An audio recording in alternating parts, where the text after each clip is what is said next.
교재 21페이지를 제가 읽겠습니다. 13장에서 다윗은 언약궤를 예루살렘으로 옮겨오자고 제안합니다. 언약궤를 운반하는 과정 중에 언약궤를 붙잡았다는 이유로 우사가 죽게 됩니다. 결국 언약궤를 다윗성으로 옮기지 못하고 가드 사람 오베데돔의 집으로 옮기게 됩니다. 14장에서 두로왕 히람은 다윗에게 궁궐 건축을 위해서 인부와 나무를 보내주었습니다. 이어서 다윗이 예루살렘에서 낳은 아들들의 이름을 소개합니다. 그리고 다윗은 하나님의 도우심으로 블레셋을 물리칩니다.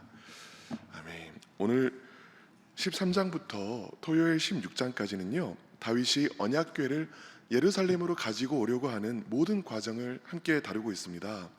왜 언약궤를 굳이 예루살렘까지 가지고 오려고 하는 것일까요? 여러분, 오늘 본문에서도 나오지만 언약궤에는 하나님의 임재가 있었기 때문입니다. 언약궤 위에는 천사가 두 날개를 펴고 있었는데요, 그 사이에 하나님의 임재하심이 있다라고 이스라엘 사람들은 믿었고, 또 하나님께서도 그렇게 말씀하셨기 때문이지요. 하나님의 임재를 다른 곳이 아니라 내가 있는 곳 가까이 예루살렘으로 다윗은 가지고 오고 싶었던 것입니다. 그러면 하나님의 임재를 예루살렘으로 가져와서 다윗은 무엇을 하고자 했던 것일까요? 우리 함께 3절을 읽어보도록 하겠습니다. 3절입니다. 시작.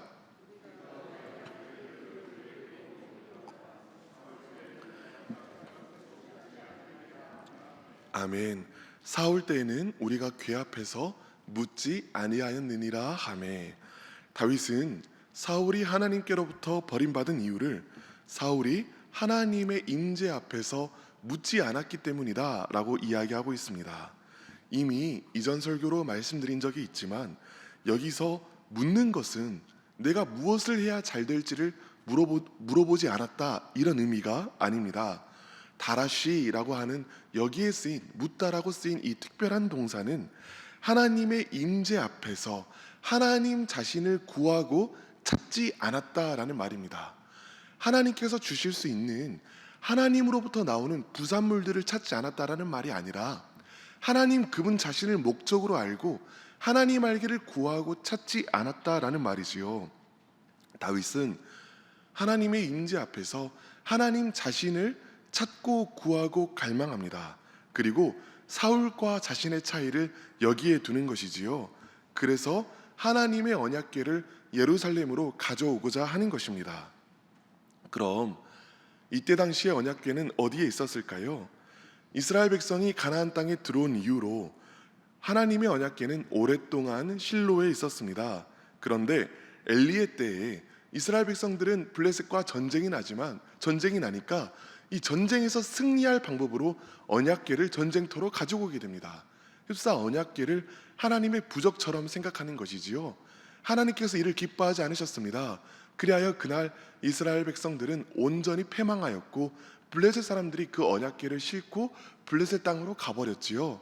그런데 언약궤는 하나님의 승리를 의미하기 때문에 이스라엘 백성들은 졌지만 하나님은 패배하지 않으셨습니다.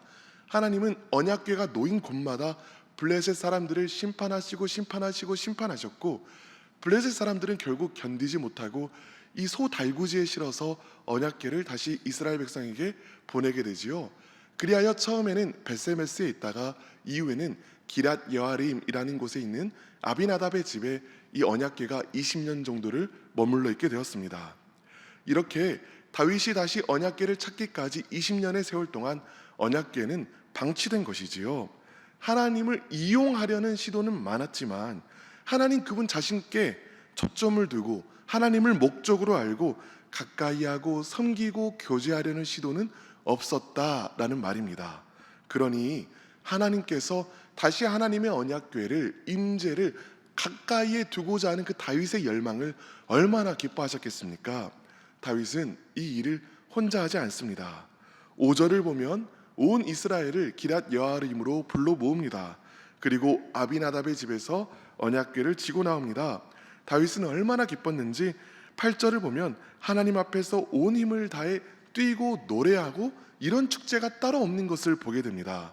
그런데 언약궤를 실은 소들이 갑자기 뛰어서 언약궤가 수로에서 떨어지려고 하지요. 이를 본 아비나답의 아들 우사가 깜짝 놀라서 언약궤가 땅에 닿으면 안 되니까 언약궤를 붙잡습니다.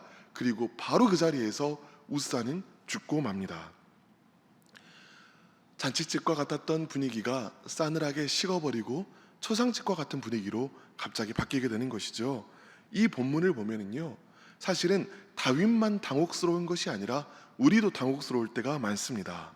아니, 하나님의 임재 가까이에 거하길 원했던 그 다윗의 의도가 얼마나 선한 의도냐는 것이지요. 또한 하나님의 언약궤가 땅에 떨어지지 않고 하나님의 언약궤를 보호하려고 했던 우사의 의도는 또 얼마나 선한 의도입니까? 그러나 우사는 결국 죽고 말았습니다. 이것을 어떻게 설명해야 할까요? 다윗은 그 당혹스러운 가운데 휩싸입니다. 하나님의 언약궤를 가지고 오는 것이 이토록 위험한 일이구나. 이 무서운 하나님의 임재를 내가 어떻게 감당할 수 있을 것인가? 하나님, 주님은 두려운 분이시군요. 다윗은 하나님의 언약궤를 가지고 오려는 시도를 포기해버리고 맙니다. 그러면 여러분, 왜 이런 일이 생겼을까요? 다윗은 아직 깨닫고 있지 못하고 있지만 모세오경을 보면, 그러니까 하나님의 말씀을 보면 하나님의 언약궤를 어떻게 운반해야 하는지가 상세하게 기록되어 있습니다. 민수기 4장 15절 말씀을 제가 읽어보겠습니다.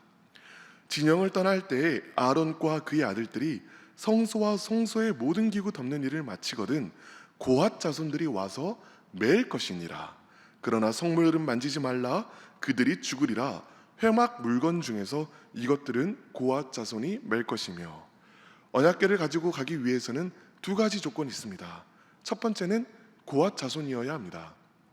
두 번째는 어깨에 메어야 합니다. 그리고 마지막 하나를 더 한다고 하면은 만지면 됩니까? 안 됩니까? 안 된다라고 이야기를 하고 있지요. 그런데 우사는 고핫 자손도 아니었고 언약궤는 지금 어깨를 맨 상태가 아니라 소 달구지에 실은 상태였으며 우사는 언약궤를 만지고 말았습니다. 사실 블레셋 사람들이 언약궤를 반환할 때 이렇게 소 달구지에 실어서 반환했었지요. 이스라엘 사람들은 지금 하나님의 언약궤를 운반하면서 말씀의 기준에 따르고 있는 것이 아니라 세상의 기준에, 심지어 블레셋 기준에 맞추어 이동하고 있었던 것입니다. 여기에서 우리는 잠시 멈춰서서 생각해야 할 것이 있습니다. 많은 이들이요, 열정만 있으면, 의도만 좋으면 하나님의 말씀의 기준은 별로 상관없다라고 생각합니다. 하나님께서 내 의도를 아시는데, 내 열정을 아시는데 이것은 다 이해해 주시겠지라고 생각합니다. 흔히 은사주의다라고 불리는 신앙의 모습이 있지요. 하나님의 임재를 열정적으로 사모해서 기도 열심히 해서 특별한 영적 체험을 하는 것, 여기에 매달리는 신앙의 모습입니다. 아니, 특별한 경험을 하는 것이 중요하지, 실체적으로 뭔가 경험이 있는 것이 중요하지 하나님의 말씀이 뭐 그렇게까지 중요하냐라고 말하는 것도 들어본 적이 있습니다. 그런데 정말 그렇습니까? 오늘 본문은 바로 이런 신앙, 잘못된 방향만 있는 신앙에 직격탄을 날리는 것이지요. 말씀이 기초가 되어야 한다라는 것입니다. 말씀이 뿌리이며 말씀이 탄탄한 토대가 되어야 한다라는 것입니다. 하나님의 말씀에 기초하지 않은 열정은 그 의도가 처음에 순수해 보인다라고 할지라도 하나님 앞에서는 잘못된 것이다 라는 것이지요. 물론 이렇게 말할지도 모릅니다. 그런데 마음의 중심을 아시는 하나님께서 내 의도가 순수한 것은 알지 않으실까요? 그래요. 그러나 하나님의 말씀에서 벗어난 열정은요, 금방 순식간에 그 열정이 자기 욕망의 축으로 바뀌고 맙니다. 그리하여 종국에는 자기 욕망을 하나님의 이름으로 합리화하면서 하나님이라고 섬기게 되는 것이지요. 성경에서도 이런 이야기가 얼마나 많이 나오는지요. 그래서 다윗은 오늘 베레스 우사 사건을 통하여 자기 욕망을 점검하게 되는 것입니다. 내가 하나님을 모시려는 참된 이유가 무엇인지를 멈춰 서서 점검하는 시간을 갖게 되는 것이지요. 나는 나를 위하여 하나님을 모시려 했는가? 아니면 하나님을 기쁘시게 하기 위하여 모시려 했는가? 하나님을 기쁘시게 하기 위하여 모시려 했으면 하나님의 말씀의 기준에 따르는 것이 맞지. 왜냐하면 하나님께서 그것을 기뻐하시니까. 이런 생각들을 그 시간 동안에 하게 된 것이지요. 무엇보다도요, 베레스 후사 사건을 통하여 다윗은 하나님이 어떤 분이신지를 깊게 깨닫게 됩니다. 하나님은 길들일 수 없는 사자와 같은 분이시라는 것이지요. 하나님은 길들여지는 분이 아닙니다. 하나님은 무릎 위에 고양이가 아닙니다. 내가 예뻐할 뿐이 아닙니다. 내가 섬기며 복종하며 그 앞에 엎드릴 분이라는 것이지요. 우리 역시도 이런 신앙생활을 하기를 간절히 원합니다.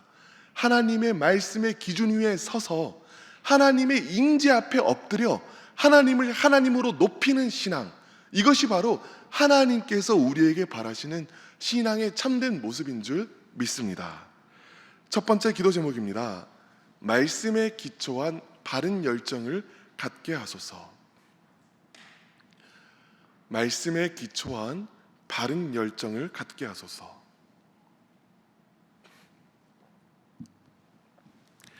말씀드린 것처럼 다윗은 하나님의 임재가 두려워서 언약궤를 가지고 예루살렘으로 들어가는 것을 포기하고 맙니다. 대신 가드 사람 오베데돔의 집에 하나님의 언약궤를 그대로 두는 것이지요. 그리고 다윗은 두 발자국쯤 멀리 떨어져서 이제 하나님께서 무슨 일을 하고 계시는지를 보자 가만히 오베데돔의 집을 주시하였을 것입니다. 그리고 바로 이 오베데돔의 집에 놀라운 하나님의 역사가 나타납니다. 함께 13장 14절 읽어보도록 하겠습니다. 시작. 하나님의 궤가 오베데돔의 집에서 그의 가족과 함께 석 달을 있으니라. 여호와께서 오베데돔의 집과 그의 모든 소유에 복을 내리셨더라. 아멘. 여러분, 어떤 일이 있습니까? 하나님의 놀라운 임재가 오베데돔 집에 머물러서 오베데돔의 집에 풍성한 복을 부어주신 것이지요. 왜 이런 일이 있을까요? 나중에 역대상 16장을 또 우리가 함께 보면 알게 되겠지만 오베데돔은요 고라 자손인 레위인입니다. 고랏은 고앗의 손자이니까 결국 하나님의 기준에 합당한 사람이었던 것이지요. 말씀의 기록계, 그러니까 말씀에서 우리에게 계시해준 그 말씀의 기준에 서서 하나님의 언약궤를, 하나님의 인자심을 존중히 여길 때 하나님께서도 이 집안을 귀하게 대접하여 주신 것입니다. 여기서 우리가 하나 새롭게 또 발견하게 되는 사실이 있습니다. 하나님의 축복이 어떻게 우리 가운데 임하냐라는 것이지요. 많은 사람들이요 하나님과 축복을 분리해서 생각하곤 합니다. 하나님, 제게 복을 주세요라고 기도할 때 하나님은 그곳 하늘에 계시고 복만 저에게 딱 하고 보내주세요. 그럼 저는 그것으로 충분합니다 라고 생각하는 것이지요. 이 생각의 기저에는, 그러니까 하나님과 복을 따로 생각하는 이 생각의 기저에는 하나님이 내게 오시는 것은 너무너무 부담스러워요, 불편해요, 하나님은 오시지 말고요 내게는 그냥 좋은 것만 주세요 하는 그 의도가 깔려 있다라고 보아야 할 것입니다. 이해가 갑니다. 비유가 좀 이상하지만 종종 제가 신방을 갈 때면 권사님들이 아니라 우리 남자 집사님들께서 저를 너무너무 반겨주시곤 합니다. 손을 꼭 잡으시고 목사님 와주셔서 너무 감사합니다. 그럼 제가 물어봐요.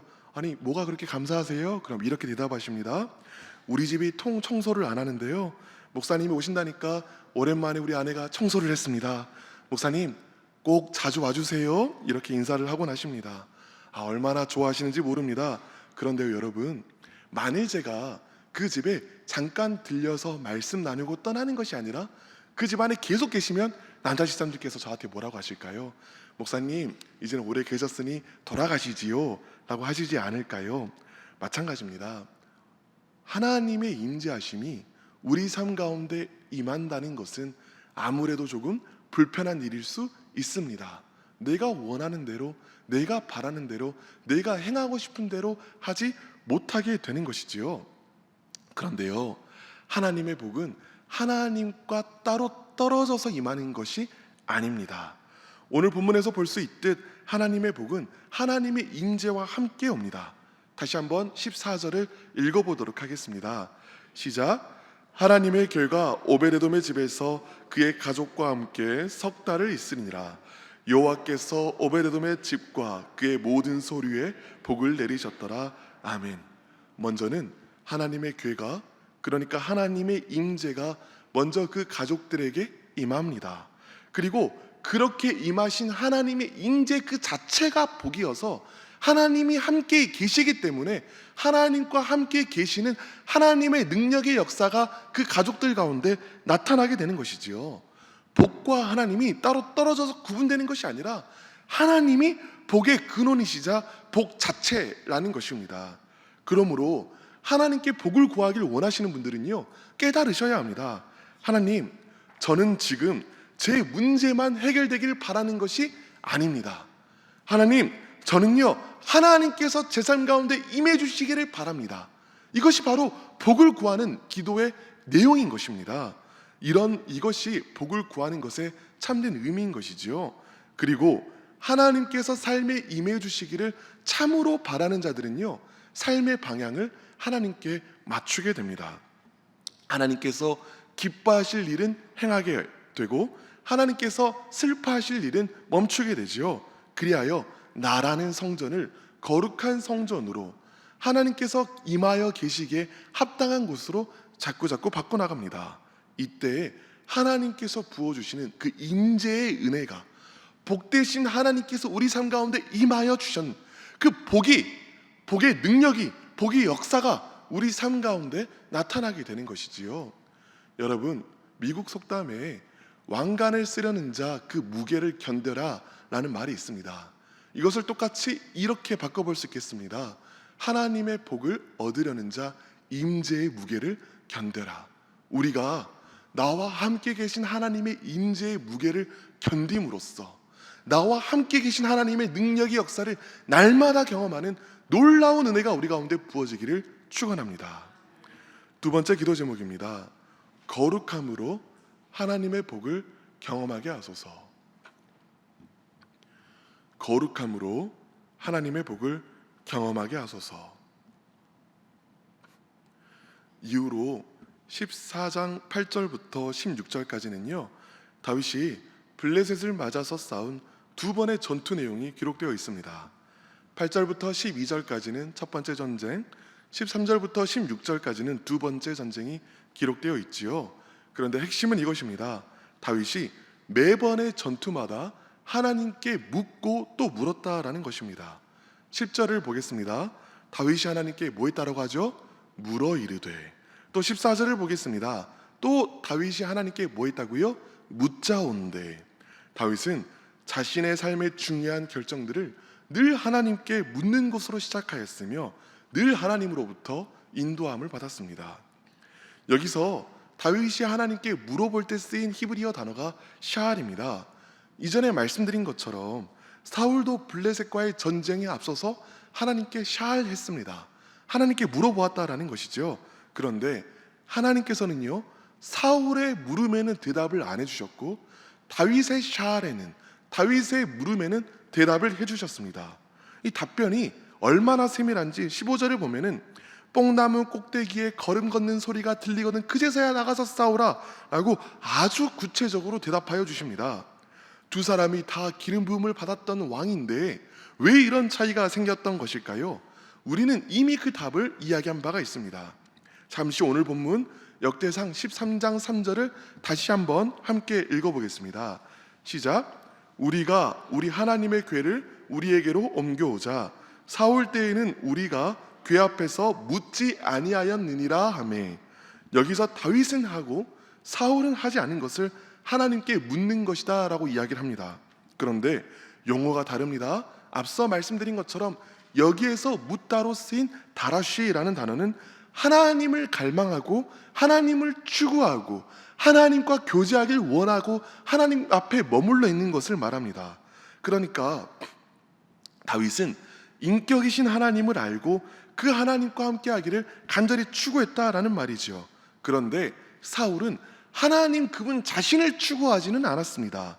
하나님 그분 자신을 갈망하지도 않았습니다. 그러니까 하나님에게는 관심이 없이 당장 내 삶에 도움이 되는 것, 필요한 것, 그것만을 알길 원하고 또 하나님을 이용하기만을 원했다라는 것입니다. 그리고 이런 신앙의 태도에 하나님께서는 응답을 주지 않으신 것이지요. 이렇게 정리해 볼 수 있겠습니다.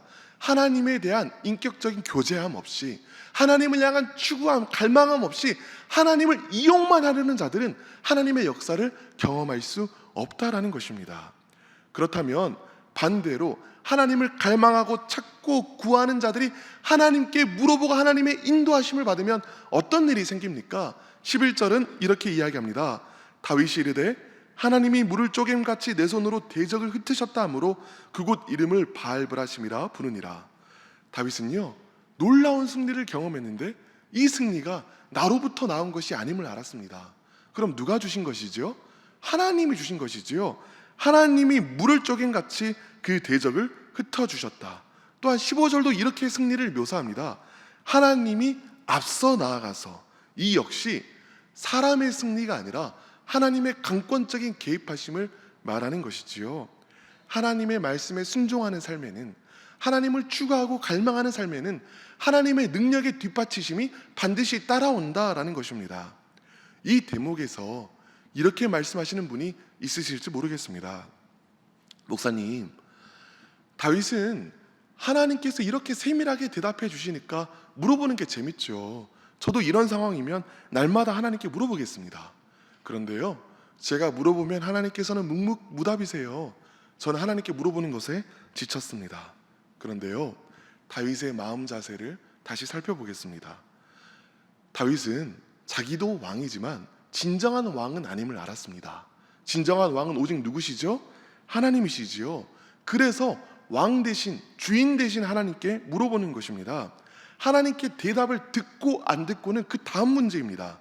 내 삶의 주인이 내가 아니라 하나님이시기 때문에 종의 자세로서 주님께서 기뻐하시는 것이 무엇인지 일단은 물어보는 것이지요. 그렇다면 들리지 않는 것은 어떻게 해야 할까요? 아까 어떤 이들이 하나님의 인도하심을 경험한다라고 했지요? 하나님을 추구하는 자들, 하나님을 목적으로 삼는 자들, 하나님을 마음의 중심에 두는 자들이 하나님의 능력을 경험한다라고 했습니다. 이런 사람들은요, 하나님께 물어볼 때 질문이 다릅니다. 하나님을 그 마음에 두고 있지 않은 자들은 하나님, 제가 무엇을 선택해야 형통할까요?를 물어봅니다. 그런데 마음 가운데 하나님을 중심으로 삼은 자들은 하나님께 물어볼 때 하나님, 어떤 길이 하나님께서 기뻐하시는 길입니까? 를 물어봅니다. 그리고 하나님께서 기뻐하시는 길을 자꾸 선택해 나갑니다. 이 길이 하나님께서 기뻐하시는 길인 것 같으면 그 길을 선택하는 것이죠. 내가 손해보는 것 같고 내가 조금 세상 가운데에서는 뒤처지는 것 같아도 하나님께서 보시기에 기뻐하시는 길이 이 길 같으면 그 길을 걸어가는 것입니다. 그 순종을 주님께서는 주의 깊게 지켜보십니다. 그리고 이러한 순종을 통하여 하나님과의 친밀함이 점점 더 쌓여나갑니다. 내 삶에 하나님을 인정함이 있으니 하나님도 나를 인정해 주시게 되는 것이지요. 그러면서 점점 더 하나님과 친밀해져 갈수록 우리는 하나님께서 우리에게 바라시는 것을 점점 더 깊이 깨달아 알게 됩니다. 여러분, 하나님을 목적으로 삼아 하나님의 뜻을 알아가는 귀한 은혜가 우리 모두의 삶에 부어지기를 우리 주 예수 그리스도의 이름으로 축원합니다. 세 번째 기도 제목입니다. 하나님을 마음의 중심에 모셔 하나님의 개입하심을 경험하게 하소서. 하나님을 마음 중심에 모셔 하나님의 개입하심을 경험하게 하소서. 이제 세 가지 기도 제목으로 기도하겠습니다. 말씀에 기초한 바른 열정을 갖게 하소서. 거룩함으로 하나님의 복을 경험하게 하소서. 하나님을 마음의 중심에 모셔 하나님의 개입하심을 경험하게 하소서. 마지막으로 지금 성지에 나가 있는 우리 모든 성지순례팀의 영육간의 강건함을 위하여 함께 기도해 주시기를 바랍니다. 기도하겠습니다. 주여 믿습니다. 주여 믿습니다. 주여 믿습니다.